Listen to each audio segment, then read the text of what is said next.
పోలవరం నల్లమల సాగర్ అనుసంధాన పథకంపై ముందుకే వెళదామని జలవనరుల శాఖకు ముఖ్యమంత్రి చంద్రబాబు స్పష్టం చేశారు. నదీ జలాల విషయంలో తెలంగాణతో ఇచ్చిపుచ్చుకునే ధోరణితో వ్యవహరిద్దామన్నారు. దావోస్కు వెళ్లే ముందు నిన్న రాత్రి అమరావతి ఉండవల్లి క్యాంపు కార్యాలయంలో జల ప్రాజెక్టులపై ముఖ్యమంత్రి సమీక్ష జరిపారు.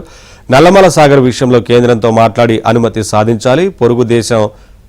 పొరుగు రాష్ట్రం తెలంగాణతో సంప్రదింపులు జరపాలని, వివాదాలు లేకుండా రెండు రాష్ట్రాలు అభివృద్ధి చెందేలా సహకరించుకోవాల్సిన అవసరం ఉందని అన్నారు.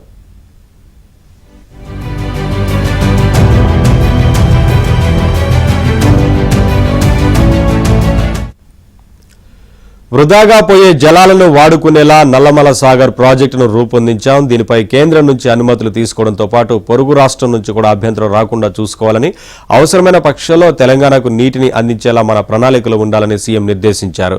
రాయలసీమను హార్టికల్చర్ హబ్గా మారుద్దామని, ఇందుకు తగిన ప్రణాళికలు సిద్ధం చేయాలని, సమగ్ర ప్రాజెక్టు నివేదికలు రూపొందించాలని ఆదేశించారు. పూర్వోదయ పథకం కింద ఉత్తరాంధ్ర జిల్లాలోని పెండింగ్ సాగునీటి ప్రాజెక్టులను ఏడాదిలోగా పూర్తి చేసేలా చర్యలు చేపట్టాలన్నారు. త్వరలోనే తాను వెలిగొండ ప్రాంతాన్ని సందర్శిస్తానని తెలిపారు.